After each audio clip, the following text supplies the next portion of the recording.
வணக்கம். இந்திய நேரப்படி இரவு 8:30 மணி செய்திகள். முதலில் தலைப்பு செய்திகளை காணலாம். பிலிப்பைன்ஸ் நிலநடுக்கத்தில் 69 பேர் உயிரிழப்பு. உயிரிழந்தோரின் குடும்பத்தினருக்கு இரங்கல் தெரிவித்தார் பிரதமர் நரேந்திர மோடி. கரூரில் காவல்துறை சரியான நடவடிக்கை எடுத்திருந்தால் மரணங்களை தடுத்திருக்கலாம். பாஜக மூத்த தலைவர் தமிழிசை சவுந்தரராஜன் பேட்டி. ஒரே நாளில் தங்கம் விலை இரண்டாவது முறையாக உயர்வு. வரலாறு காணாத வகையில் 1 சவரன் ரூபாய் 87,600க்கு விற்பனை செய்யப்படுவதால் பொதுமக்கள் அதிர்ச்சி. 5 ஆண்டு கால திமுக ஆட்சியில் தமிழகம் 50 ஆண்டுகள் பின்னோக்கி போய்விட்டது. அண்ணாமலை விமர்சனம். ஆழ்ந்த காற்றழுத்த தாழ்வு பகுதி வலுப்பெற்றுள்ளதால் தமிழகத்தில் 7 நாட்களுக்கு மழை பெய்ய வாய்ப்பு. சென்னை வானிலை ஆய்வு மையம் தகவல். இனி விரிவான செய்திகளை காணலாம். பிலிப்பைன்ஸ் நிலநடுக்கத்தில் உயிரிழந்த 69 பேரின் குடும்பங்களுக்கு பிரதமர் நரேந்திர மோடி இரங்கல் தெரிவித்துள்ளார். பிலிப்பைன்ஸ் நாட்டில் உள்ள விசாயாஸ் மாகாணம் செபு நகரத்தில் நேற்றிரவு திடீரென அடுத்தடுத்த நிலநடுக்கம் ஏற்பட்டது. ரிக்டர் அளவில் 6.9, 7.0, 7.0 என 3 வலுவான நிலநடுக்கங்கள் பதிவாகின. நில அதிர்வை உணர்ந்த மக்கள் உடனடியாக வீடுகள் மற்றும் குடியிருப்பு பகுதிகளிலிருந்து வெளியேறி சாலைகளுக்கு சென்றனர். நிலநடுக்கம் காரணமாக மின் விநியோகம் முற்றிலும் தடைப்பட்டது. இதனால் அந்த பகுதி முழுவதும் இருளில் மூழ்கியது. நிலநடுக்கத்தில் அப்பகுதியில் இருந்த சில கட்டடங்கள் இடிந்து தரைமட்டமாகின. நிலநடுக்கம் ஏற்பட்ட பகுதியில் 10 லட்சத்திற்கும் மேற்பட்ட மக்கள் வசிக்கின்றனர். இந்த நிலையில் இடிபாடுகளில் சிக்கியவர்கள் மீட்கும் பணிகள் தொடர்ந்து நடைபெற்று வரும் நிலையில் உயிரிழந்தோர் எண்ணிக்கை 69ஆக உயர்ந்துள்ளது. கட்டடங்கள் தரைமட்டமானதில் 150ற்கும் மேற்பட்டோர் படுகாயமடைந்து மருத்துவமனையில் அனுமதிக்கப்பட்டுள்ளனர். உயிரிழப்பு எண்ணிக்கை மேலும் அதிகரிக்கக்கூடும் என அஞ்சப்படுகிறது. இந்த நிலையில் பிலிப்பைன்ஸ் நிலநடுக்கத்தில் உயிரிழந்தவர்களுக்கு பிரதமர் நரேந்திர மோடி எக்ஸ் வலைதளத்தில் இரங்கல் தெரிவித்துள்ளார். அதில் பிலிப்பைன்ஸில் ஏற்பட்ட நிலநடுக்கத்தால் ஏற்பட்ட உயிரிழப்பு மற்றும் பரவலான சேதம் குறித்து அறிந்தும் மிகவும் வருத்தமடைந்தார். எனது எண்ணங்களும் பிரார்த்தனைகளும் உயிரிழந்தவர்களின் குடும்பங்களுடன் உள்ளன என்றும் காயமடைந்தவர்களின் விரைவில் குணமடைய வாழ்த்துகிறேன் என்றும் இந்த கடினமான நேரத்தில் இந்தியா பிலிப்பைன்ஸுடன் ஒற்றுமையாக நிற்கிறது என்றும் பிரதமர் நரேந்திர மோடி தெரிவித்துள்ளார். காவல்துறை சரியான நடவடிக்கை எடுத்திருந்தால் மரணங்களை தடுத்திருக்கலாம் என்று சென்னையில் பாஜக மூத்த தலைவர் தமிழிசை சவுந்தரராஜன் தெரிவித்துள்ளார். சென்னையில் பாஜக மூத்த தலைவர் தமிழிசை சவுந்தரராஜன் செய்தியாளர்களை சந்தித்து பேசினார். கரூர் சம்பவம் தொடர்பாக பேசும்போது ஒரு கூட்டத்தில் நியாயமாக தொண்டர்கள் கூட வேண்டும். முதலில் குழந்தைகளை கூட்டத்திற்கு அழைத்து வருவதை தடுக்க வேண்டும் என்றும், கரூர் சம்பவத்தில் தமிழக வெற்றி கழகத்திற்கு இடம் கொடுப்பதில் இருந்து நேரம் நிர்ணயிக்கப்பட்டதில் இருந்து காவல்துறையினர் தடுமாற்றத்துடன் தான் செயல்பட்டிருக்கின்றனர் என்றும், காவல்துறை சரியான நடவடிக்கை எடுத்திருந்தால் மரணங்களை தடுத்திருக்க முடியும் என்றும் தமிழிசை சவுந்தரராஜன் தெரிவித்தார்.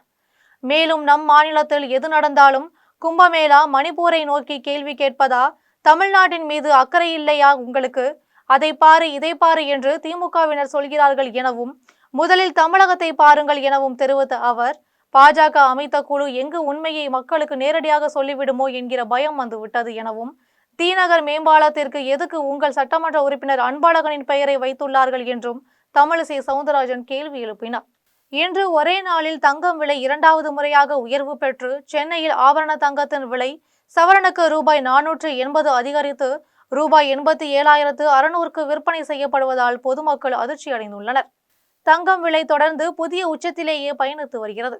கடந்த 23ஆம் தேதி 1 சவரன் ரூபாய் 85,000 என்ற உச்சத்தை கடந்து பதிவானது. அதன் பின்னர் விலை சற்று குறைந்திருந்தது. 27ஆம் தேதியில் இருந்து மீண்டும் விலை எகிர தொடங்கியது. நேற்று முன்தினம் தங்கம் விலை அதிகரித்து 1 சவரன் ரூபாய் 86,000 என்ற உச்சத்தையும் தாண்டி விற்பனையானது. அதனைத் தொடர்ந்து நேற்றும் விலை உயர்ந்து காணப்பட்டது. இன்று காலையில் தங்கம் விலை சவரனுக்கு ரூபாய் 240 அதிகரித்து 1 சவரன் ரூபாய் 87,120ற்கும் விற்பனையாகி புதிய உச்சத்தை பதிவு செய்தது. இந்த நிலையில் இன்று தங்கம் விலை ஒரே நாளில் 2வது முறையாக மீண்டும் உயர்ந்துள்ளது. அதன்படி சென்னையில் ஆபரண தங்கத்தின் விலை சவரனுக்கு ரூபாய் 480 அதிகரித்து ரூபாய் 87,600க்கு விற்பனை செய்யப்படுகிறது. 5 ஆண்டு கால திமுக ஆட்சியில் தமிழகம் 50 ஆண்டுகள் பின்னோக்கி போய்விட்டது என்று அண்ணாமலை தெரிவித்துள்ளார். தமிழக பாஜக முன்னாள் தலைவர் அண்ணாமலை அறிக்கையை வெளியிட்டுள்ளார். அதில் தமிழகத்தில் பட்டியல் சமூக மக்கள், முதியவர்கள், குழந்தைகள் ஆகியோருக்கு எதிரான குற்றங்கள் மிகவும் அதிகரித்திருப்பதாக NCRB அறிக்கையில் தெரிவித்துள்ளது. குறிப்பாக கடந்த 2023ஆம் ஆண்டில் மட்டும் 201 முதியவர்கள் உயிர் மாய்க்கப்பட்டுள்ளனர். இது நாட்டிலேயே மிக அதிகம் என்றும், வயது முதியவர்களுக்கு எதிராக 2104 குற்றங்கள் பதிவு செய்யப்பட்டு நாட்டில் 4வது இடத்தில் இருக்கிறது எனவும் அண்ணாமலை தெரிவித்தார். மேலும் திமுக ஆட்சிக்கு வருவதற்கு முன்பாக கடந்த 2020ஆம் ஆண்டு பட்டியல் சமூக மக்களுக்கு எதிராக நடந்த குற்றங்களின் எண்ணிக்கை 1294. தற்போது வெளியாகியுள்ள 2023ஆம் ஆண்டுக்கான அறிக்கையின்படி 1921 குற்றங்கள் பதிவாகி உள்ளன எனவும், பட்டியல் சமூக மக்களுக்கு எதிரான குற்றங்கள் திமுக ஆட்சியில் சுமார் 50% அதிகரித்துள்ளதை இது காட்டுகிறது என்றும், மேலும் குழந்தைகளுக்கு எதிரான குற்றங்களும் திமுக ஆட்சியில் மிகவும் அதிகரித்திருக்கிறது என்றும் அண்ணாமலை அறிக்கையில் தெரிவித்துள்ளார். வங்கக்கடல் பகுதிகளில் நிலவிய காற்றழுத்த தாழ்வு பகுதி இன்று ஆழ்ந்த காற்றழுத்த தாழ்வு பகுதியாக வலுப்பெற்றுள்ளதால் தமிழகத்தில் 7 நாட்களுக்கு மழை பெய்ய வாய்ப்புள்ளது என்று சென்னை வானிலை ஆய்வு மையம் அறிவித்துள்ளது. இது தொடர்பாக சென்னை வானிலை ஆய்வு மையம் செய்தி வெளியிட்டுள்ளது. அதில் மத்திய மேற்கு வங்கக்கடலில் பகுதிகளில் நிலவிய காற்றழுத்த தாழ்வு பகுதி இன்று காலையில் ஆழ்ந்த காற்றழுத்த தாழ்வு பகுதியாக வலுப்பெற்று அதே பகுதிகளில் நிலவுகிறது. இது மேலும் வடக்கு வடமேற்கு திசையில் நகர்ந்து அடுத்த 12 மணி நேரத்தில் அதே பகுதிகளில் காற்றழுத்த தாழ்வு மண்டலமாக வலுப்பெறக்கூடும். இது மேலும் வடக்கு வடமேற்கு திசையில் நகர்ந்து ஆழ்ந்த காற்றழுத்த தாழ்வு மண்டலமாக வலுப்பெற்று தெற்கு ஒரிசா வடக்கு ஆந்திர கடலோர பகுதிகளில் அக்டோபர் 3ஆம் தேதி காலையில் கரையை கடக்கும் என வானிலை ஆய்வு மையம் தெரிவித்துள்ளது.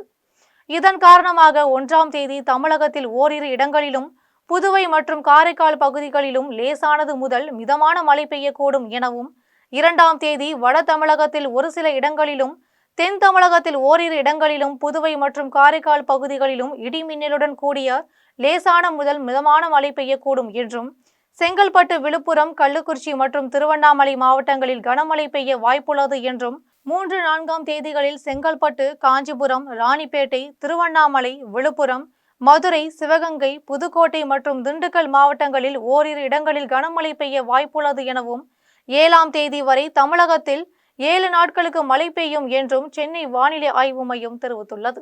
ஆரணியில் ரூபாய் 5,30,000 மதிப்பீட்டில் புதிய மின்மாற்றியை காங்கிரஸ் சட்டமன்ற உறுப்பினர் துரை சந்திரசேகர் மக்களின் பயன்பாட்டிற்காக துவக்கி வைத்தார். திருவள்ளூர் மாவட்டம் பெரியபாளையம் அடுத்த ஆரணி பேரூராட்சிக்கு உட்பட்ட மூலிகை தெருவில் 150க்கும் மேற்பட்ட குடும்பத்தினர் வசித்து வருகின்றனர். இப்பகுதியில் கடந்த சில மாதங்களாக குறைந்த மின்னழுத்தம் குறைபாடு காரணமாக பொதுமக்கள் பாதிப்புக்குள்ளாகி வந்தனர். இந்த நிலையில் அண்மையில் ஆரணியில் நடைபெற்ற உங்களுடன் ஸ்டாலின் திட்ட முகாமிற்கு ஆய்வு மேற்கொள்ள வந்த பொன்னேரி காங்கிரஸ் சட்டமன்ற உறுப்பினர் துரை சந்திரசேகரிடம் மூலிகை தெருவில் நிலவி வரும் மின்னழுத்தம் குறைபாடு குறித்து உரிய நடவடிக்கை எடுக்க வேண்டும் என்று அப்பகுதி மக்கள் கோரிக்கை வைத்தனர். இதனை அடுத்து அப்பகுதியில் சுமார் 5,30,000 மதிப்பீட்டில் 100 கிலோ வாட் திறன் கொண்ட புதிய மின்மாற்றி அமைக்கப்பட்டு அதன் இயக்க விழா பொன்னேரி கோட்ட பொறியாளர் பாண்டியன் தலைமையில் நடைபெற்றது. விழாவில் சிறப்பு அழைப்பாளராக பொன்னேரி காங்கிரஸ் சட்டமன்ற உறுப்பினர் துரை சந்திரசேகர் கலந்து கொண்டு புதிய மின்மாற்றியை இயக்கி தொடக்கி வைத்தார். இதில் ஆரணி பேரூர் திமுக செயலாளர் முத்து, மாவட்ட பொறியாளரணி அமைப்பாளர் ரோஸ் பொன்னையன், பொருளாளர் கரிகாலன், பஞ்செட்டி உதவி செயற்பொறியாளர் பெருமாள், பன்னீர்செல்வம், ஆரணி உதவி பொறியாளர் விஸ்வநாதன், முகவர்கள் கதிரேசன், எல்லப்பன், வணிக உதவியாளர் ரகுபதி உட்பட அரசு அதிகாரிகளும் மற்றும் பொதுமக்களும் பலர் கலந்து கொண்டனர். புதுச்சேரியில் திமுக தேர்தல் பொறுப்பாளராக அறிவிக்கப்பட்டுள்ள நாடாளுமன்ற உறுப்பினர் ஜெகத் ரட்சகனை திமுக செயற்குழு உறுப்பினர் JVS ஆறுமுகம் சந்தித்து வாழ்த்து பெற்றார். புதுச்சேரி தேர்தல் பொறுப்பாளராக திமுக தலைமை கழகம் நாடாளுமன்ற உறுப்பினர் ஜெகத் ரட்சகனை பொறுப்பாளராக அறிவித்துள்ளதற்கு நன்றி தெரிவிக்கும் விதமாக புதுச்சேரி திமுக தலைமை செயற்குழு உறுப்பினர் JVS ஆறுமுகம் தலைமையில் புதுச்சேரி மாநில திமுக நிர்வாகிகள் ஆள் உயர மாலை அணிவித்து வாழ்த்து தெரிவித்தனர். நிகழ்ச்சியில் திமுக தலைமை செயற்குழு உறுப்பினர் அவுகா செந்தில்குமார், காந்தி, தலைமை பொதுக்குழு உறுப்பினர்கள் செந்தில்குமார், ரவீந்திரன், இளம்பரிதி, தொகுதி செயலாளர் திராவிடமணி, திமுக நிர்வாகி JVS ராமலிங்கம், திமுக மாநில இளைஞரணி துணை அமைப்பாளர் சந்துரு, திமுக நிர்வாகிகள் இளங்கோ, பாரதிதாசன், ஜோதி, சந்தோஷ்குமார், காத்தவராயன், ஸ்டாலின், ராஜி, கமல்பாலா, காந்தி, வழக்கறிஞர் கார்த்திகேயன் உட்பட திமுக கிளைக்கழக நிர்வாகிகள் கலந்து கொண்டனர். செங்கம் அருகே நடைபெற்ற மாநில அளவிலான கபடி போட்டியை செங்கம் சட்டமன்ற உறுப்பினர் மூபேகிரி தொடங்கி வைத்தார். திருவண்ணாமலை மாவட்டம் செங்கம் அடுத்த தோக்கவாடியில் TRBRE ஸ்போர்ட்ஸ் கிளப் சார்பில் பகல் இரவாக கபடி போட்டி நடைபெற்றது. போட்டியில் திருவண்ணாமலை, வேலூர், கிருஷ்ணகிரி, கள்ளக்குறிச்சி, விழுப்புரம், தஞ்சாவூர் உட்பட பல்வேறு மாவட்டங்களிலிருந்து 40க்கும் மேற்பட்ட அணிகள் பங்கேற்று விளையாடினர். போட்டியில் சிறப்பு அழைப்பாளராக செங்கம் சட்டமன்ற உறுப்பினர் மூபே கிரி பங்கேற்று போட்டியை துவக்கி வைத்தார். அதன் பின்னர் அனைத்து அணிகளும் தங்களது திறமையை வெளிப்படுத்தினர். இதில் சிறப்பாக விளையாடிய செங்கம் அணியினரும் தஞ்சாவூர் கல்லணை அணியினரும் இறுதிப் போட்டியில் களம் கண்டனர். விறுவிறுப்பாக நடைபெற்ற போட்டியில் தஞ்சாவூர் கல்லணை அணி 23க்கு 21 என்ற புள்ளி கணக்கில் செங்கம் அணியை வீழ்த்தி சாம்பியன் பட்டம் வென்றது. கபடி போட்டியை செங்கம் சுற்று வட்டார பகுதிகளை சேர்ந்த 1000க்கும் மேற்பட்டோர் கபடி போட்டியை கண்டுகளித்தனர். குடியாத்தம் நகராட்சி அலுவலகத்தில் நகர்மன்ற தலைவர் சவுந்திராஜன் ஆயுத பூஜை நடத்தி தூய்மை பணியாளர்களுக்கு சீருடைகள் வழங்கினார். வேலூர் மாவட்டம் குடியாத்தம் நகராட்சி அலுவலகத்தில் ஆயுத பூஜை விழா கொண்டாடப்பட்டது. விழாவில் நகர்மன்ற தலைவர் சவுந்திராஜன் கலந்து கொண்டு திருவாசகம் பாடியபடி பூஜை செய்தார். அதன் பின்னர் அலுவலக வளாகத்தில் நகராட்சி வாகனங்களுக்கு பூஜை செய்தார். அதனைத் தொடர்ந்து நகராட்சி தூய்மை பணியாளர்களுக்கு சீருடைகளை வழங்கினார். இதில் நகராட்சி ஆணையாளர் மங்கையர்கரசன், நகராட்சி கவுன்சிலர்கள் அரசு, மோகன், நவீன்குமார், குகன் உட்பட பலர் கலந்து கொண்டனர். கரூரில் 41 பேர் உயிரிழந்த சம்பவத்திற்கு ஒரு நபர் ஆணைய விசாரணை என்பது மாநில அரசிற்கு சாதகமாகவே இருக்கும் என்றும், வெளிப்படையான விசாரணை தேவை என்றால் சிபிஐ விசாரணைக்கு பரிந்துரைக்க வேண்டும் என்று கோவையில் பாஜக நாடாளுமன்ற குழு உறுப்பினர் தேஜஸ்வி சூர்யா தெரிவித்துள்ளார். கரூர் கூட்ட நெரிசலில் சிக்கி 41 பேர் உயிரிழந்த சம்பவம் குறித்து நேரில் விசாரணை மேற்கொண்ட பாஜக நாடாளுமன்ற குழுவினர் பாதிக்கப்பட்டவர்களை நேரில் சந்தித்தும் சம்பவம் நடந்த இடத்தை பார்வையிட்டும் விசாரணை மேற்கொண்டனர். அதனைத் தொடர்ந்து கோவையில் இருந்து விமானம் மூலம் டெல்லி திரும்ப நாடாளுமன்ற உறுப்பினர்கள் தேஜஸ்வி சூர்யா, அனுராக் தாகூர் ஆகியோர் வந்தனர். அவர்களுடன் பாஜக முன்னாள் மாநில தலைவர் அண்ணாமலை, தேசிய மகளிரணி தலைவரும் சட்டமன்ற உறுப்பினருமான வானதி சீனிவாசன் ஆகியோர் உடனிருந்தனர். அப்போது விமான நிலையத்தில் செய்தியாளர்களை சந்தித்தனர். முன்னதாக தேஜஸ்வி சூர்யா பேசினார்.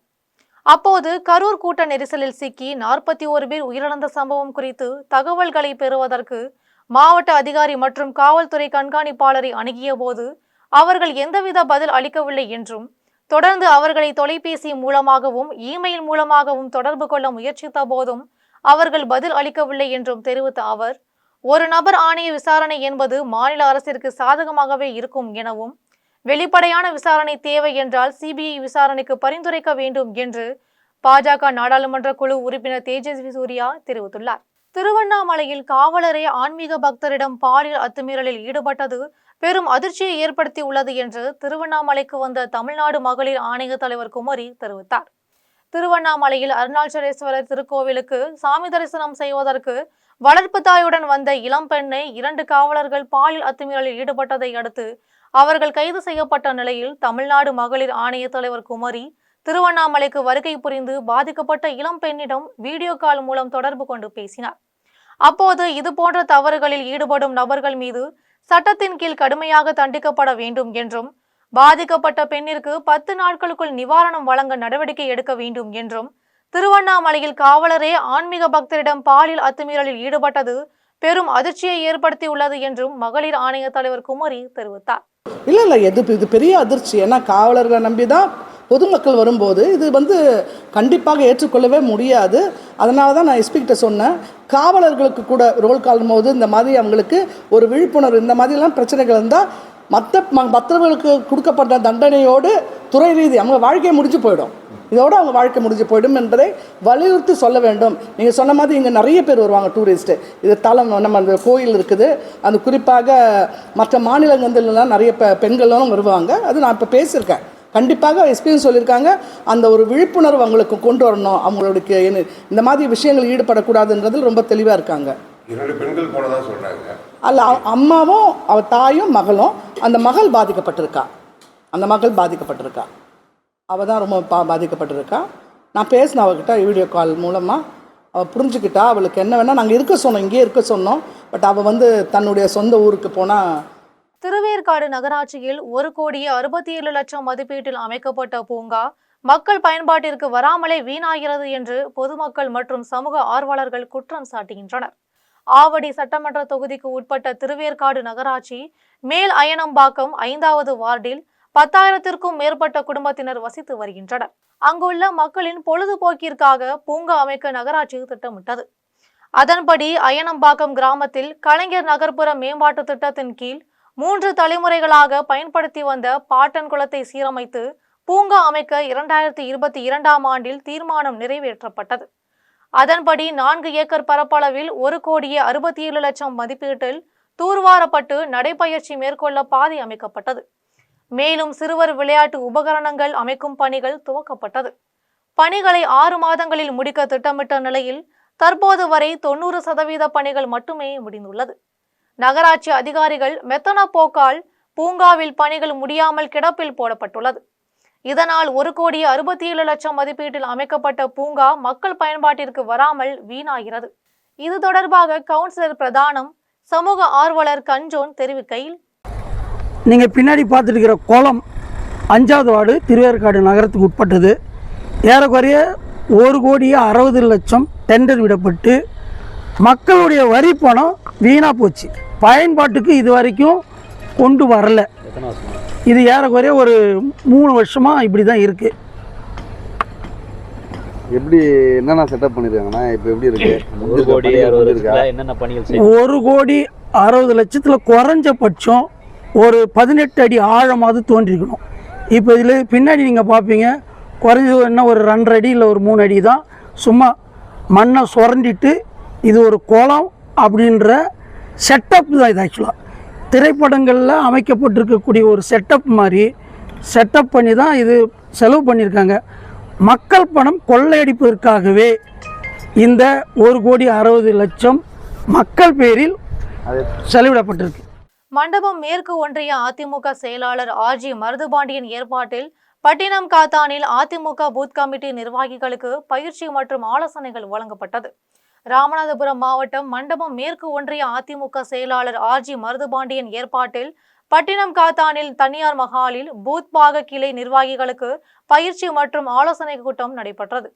பயிற்சி கூட்டத்திற்கு மாவட்ட கழக செயலாளர் MA முனியசாமி தலைமை தாங்கினார்.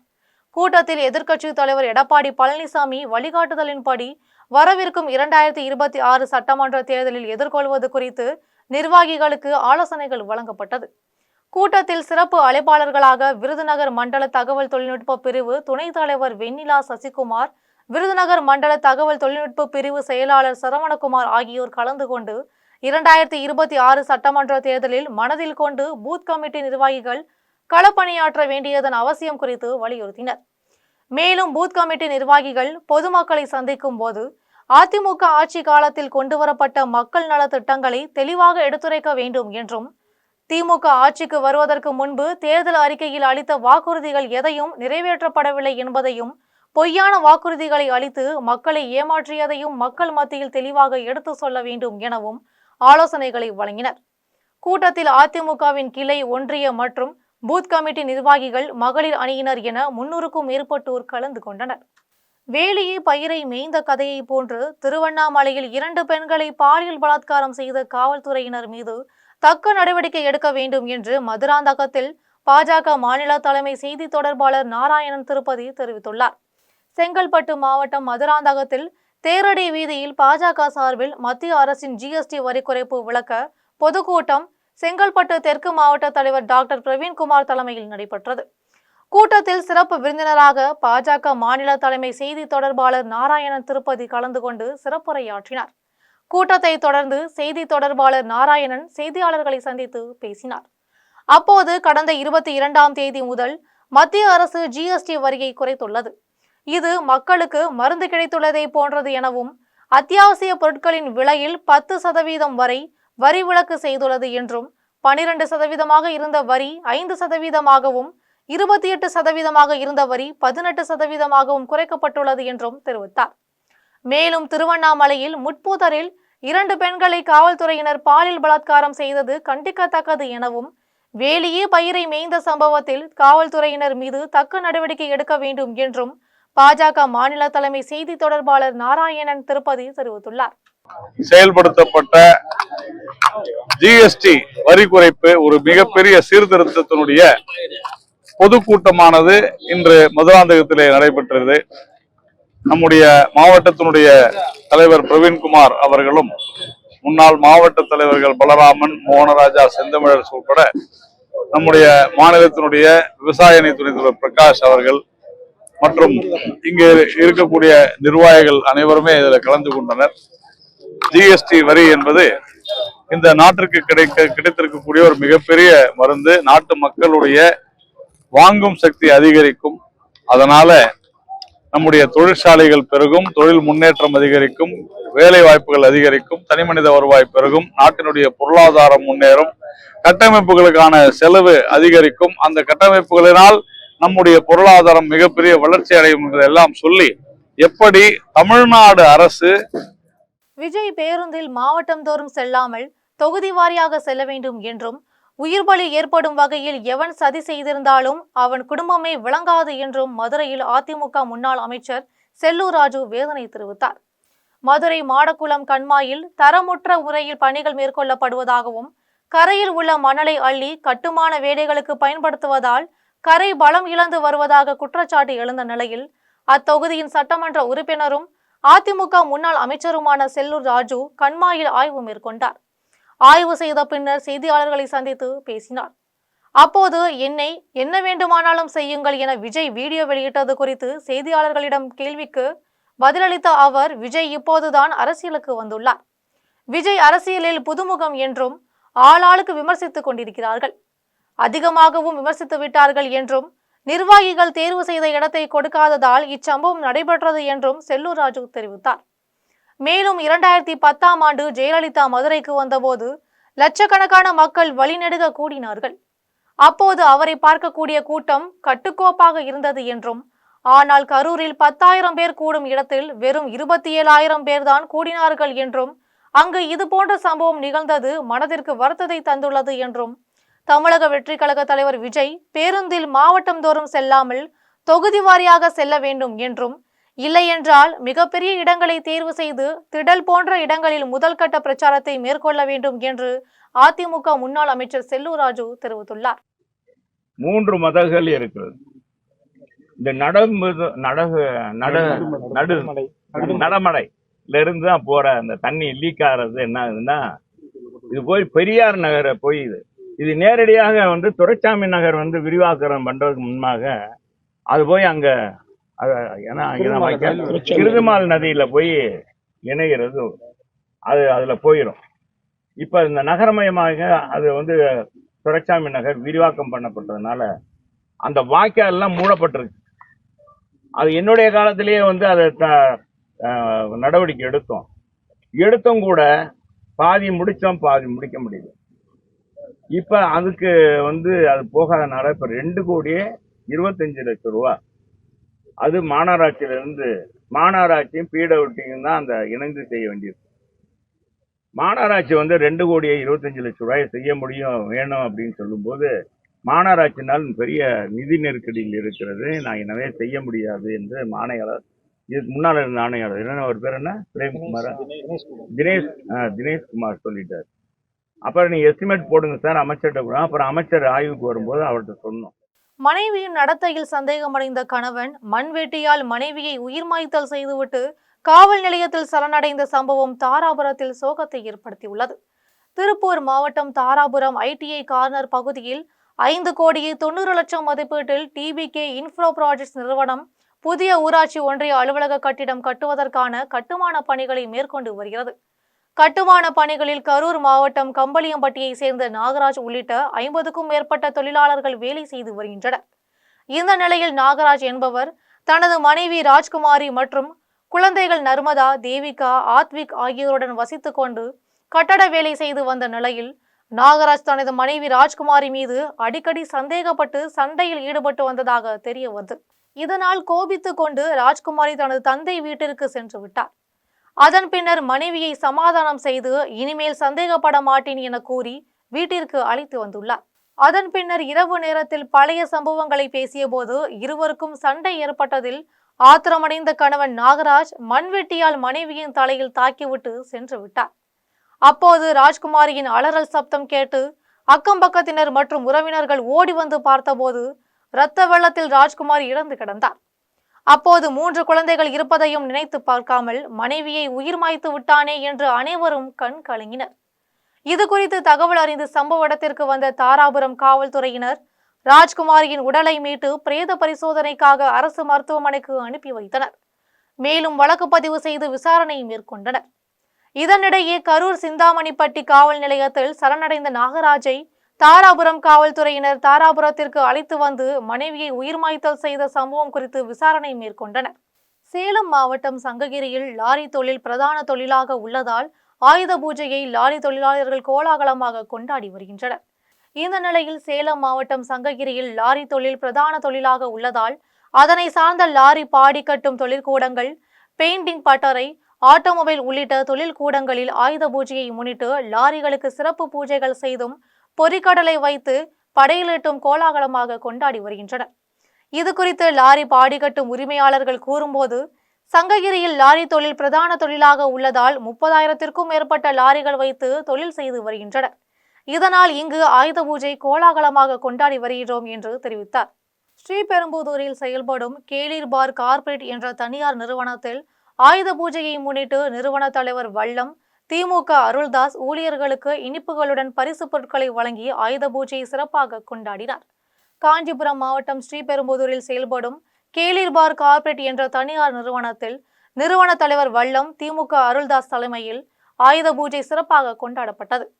விழாவில் சரஸ்வதி படத்திற்கு மாலை அணிவித்து பொரிகடலை, வாழைப்பழம், ஆப்பிள், திராட்சை ஆகிய பழங்களை வைத்தும் தொழிலுக்கான பொருட்களையும் வாகன சாவிகளையும் சாமி படத்திற்கு முன்னால் வைத்து நிறுவன தலைவர் வல்லம், திமுக அருள்தாஸ் சிறப்பாக ஆயுத பூஜையை கொண்டாடினார்.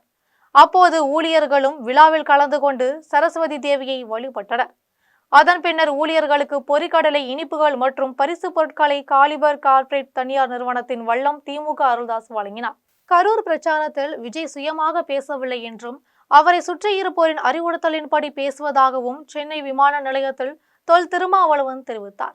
விடுதலை சிறுத்தைகள் கட்சியின் தலைவர் தொல் திருமாவளவன் பெங்களூரு செல்வதற்காக சென்னை விமான நிலையத்திற்கு வந்தபோது செய்தியாளர்கள் எழுப்பிய கேள்விகளுக்கு பதிலளித்தார். அப்போது கரூர் துயர சம்பவம் தொடர்பாக விஜய் பேசியது குறித்த கேள்விக்கு பதிலளித்த திருமாவளவன், செந்தில் பாலாஜி ஆட்களை ஏவினாரா, கல் எறிந்தாரா, வன்முறையை தூண்டினாரா என அடுக்கடுக்காக வினா தொடுத்ததுடன் விஜயின் பேச்சு அரசியல் நேர்மையற்ற கருத்து என தெரிவித்தார். மேலும் விஜய் சுயமாக சிந்தித்து பேசியது போல தெரியவில்லை என்றும் அவரை சுற்றி இருப்பவர்கள் இப்படி பேச வேண்டும் என்று அறிவுறுத்தி பேச வைப்பதாக தொல் திருமாவளவன் தெரிவித்தார். அந்த மாவட்டங்களில் இவர் பேரணி நடத்தும் போது, பரப்புரை மேற்கொள்ளும் போது அதிமுக ஆட்சியில் இருந்ததா, திமுக ஆட்சியில் இருந்ததா, இந்த ஒப்பீடே தவறானது. மற்ற இடங்களில் பாதுகாப்பு தந்த அதே தமிழ்நாடு காவல்துறை தான் கரூரிலும் இருந்தது. மற்ற மாவட்டங்களில் பரப்புரை செய்கிற போது தமிழ்நாடு அரசு என்பது அவருக்கு ஒத்துழைத்தது என்றால், இங்கே ஒத்துழைக்க மறுத்தது யார்? வெறும் செந்தில் பாலாஜி அவர்களை மட்டுமே குற்றவாளி என்று சொல்ல விரும்புகிறாரா? அப்படி என்றால் அவர் என்ன வகையான குற்றத்தை செய்தார்? ஆட்களை ஏவினாரா, கல்லெறிந்தாரா, வன்முறையை தூண்டினாரா?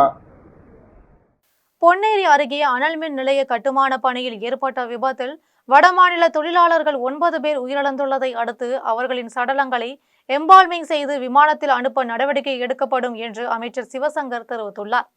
திருவள்ளூர் மாவட்டம் பொன்னேரி அடுத்த வாயலூரில் எண்ணூர் சிறப்பு பொருளாதார மண்டலத்தின் அனல் மின் திட்டத்தின் கீழ் தலா 660 மெகாவாட் மின் உற்பத்தி திறனுள்ள 2 அலகுகள் மூலம் 1320 மெகாவாட் மின் உற்பத்தி திறன் கொண்ட அனல் மின் நிலைய கட்டுமான பணிகள் நடைபெற்று வருகின்றன.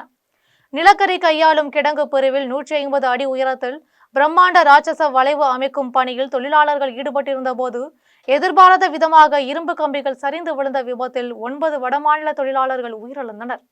ஒருவர் பலத்த காயங்களுடன் தீவிர சிகிச்சை பிரிவில் அனுமதிக்கப்பட்டு சிகிச்சை பெற்று வருகிறார். விபத்தில் உயிரிழந்த தொழிலாளர்களுக்கு முதலமைச்சர் மு க ஸ்டாலின் ரூபாய் 10 லட்சமும் பிரதமர் நரேந்திர மோடி ரூபாய் 2 லட்சமும் நிவாரணமாக வழங்க அறிவுறுத்துள்ளார். விபத்து குறித்து காட்டூர் காவல்துறையினர் ஒப்பந்ததாரர்கள் ரித்தீஷ் குப்தா, அனுப், சுமித் மணிகண்டன் ஆகியோர் மீது வழக்கு பதிவு செய்து விசாரணை நடத்தி வருகின்றனர். விபத்து நடைபெற்ற இடத்தில் தடய அறிவியல் துறையினர் தடயங்களை அறிவியல் பூர்வமாக ஆய்வு செய்து வருகின்றனர். இதேபோன்ற விபத்து நடைபெற்ற இடத்தில் மின்துறை அமைச்சர் சிவசங்கர், மின்வாரிய தலைவர் ராதாகிருஷ்ணன், பொன்னேரி சட்டமன்ற உறுப்பினர் துரை சந்திரசேகர், மாவட்ட ஆட்சியர் பிரதாப் ஆகியோர் ஆய்வு மேற்கொண்டார். அப்போது விபத்திற்கான காரணம் குறித்தும் பணியாற்றிய தொழிலாளர்களுக்கு மேற்கொள்ளப்பட்ட பாதுகாப்பு அம்சங்கள் குறித்தும் அதிகாரிகளிடம் கேட்டறிந்தனர். நடிகர் திலகம் சிவாஜி கணேசனின் 98வது பிறந்த நாளை முன்னிட்டு சென்னை சத்தியமூர்த்தி பவனில் அலங்கரித்து வைக்கப்பட்டிருந்த சிவாஜி கணேசனின் திருவுருவ படத்திற்கு தமிழ்நாடு காங்கிரஸ் கட்சியின் முன்னாள் தலைவர் திருநாவுக்கரசர் மலர் தூவி மரியாதை செலுத்தினார். சென்னை சத்தியமூர்த்தி பவனில் நடிகர் திலகம் சிவாஜி கணேசனின் 98வது பிறந்தநாள் விழா கொண்டாடப்பட்டது. விழாவில் தமிழ்நாடு காங்கிரஸ் கட்சியின் முன்னாள் தலைவர் திருநாவுக்கரசர் பங்கேற்று அலங்கரித்து வைக்கப்பட்டிருந்த சிவாஜி கணேசனின் திருவுருவ படத்திற்கு மலர் தூவி மரியாதை செலுத்தினார். அவரை தொடர்ந்து தமிழ்நாடு காங்கிரஸ் கமிட்டியின் மாநில துணைத் தலைவர் சொர்ணா சேதுராமன், மாநில அமைப்பு செயலாளர் ராம்மோகன் உட்பட ஏராளமானோர் நடிகர் திலகம் சிவாஜி கணேசனின் திருவுருவ படத்திற்கு மரியாதை செலுத்தினர்.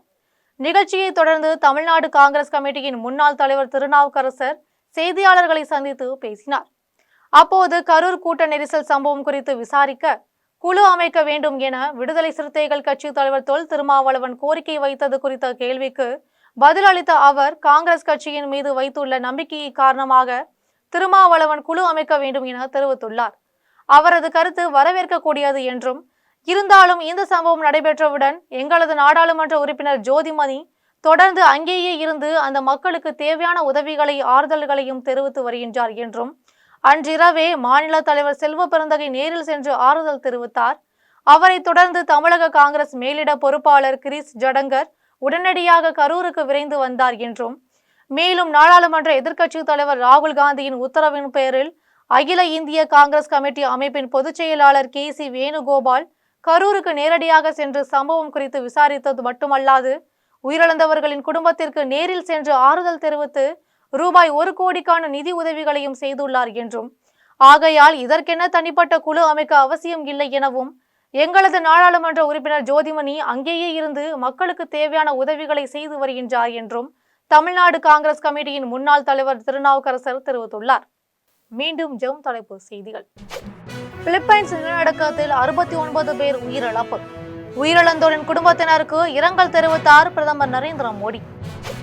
கரூரில் காவல்துறை சரியான நடவடிக்கை எடுத்திருந்தால் மரணங்களை தடுத்திருக்கலாம். பாஜக மூத்த தலைவர் தமிழிசை சவுந்தரராஜன் பேட்டி. ஒரே நாளில் தங்கம் விலை 2வது முறையாக உயர்வு. வரலாறு காணாத வகையில் 1 சவரன் ரூபாய் 87,600க்கு விற்பனை செய்யப்படுவதால் பொதுமக்கள் அதிர்ச்சி. 5 ஆண்டுகால திமுக ஆட்சியில் தமிழகம் 50 ஆண்டுகள் பின்னோக்கி போய்விட்டது. அண்ணாமலை விமர்சனம். ஆழ்ந்த காற்றழுத்த தாழ்வு பகுதி வலுப்பெற்றுள்ளதால் தமிழகத்தில் 7 நாட்களுக்கு மழை பெய்ய வாய்ப்பு. சென்னை வானிலை ஆய்வு மையம் தகவல். இத்துடன் ஜம் செய்திகள் நிறைவடைகின்றன. மீண்டும் செய்திகள் நள்ளிரவு 12 மணிக்கு.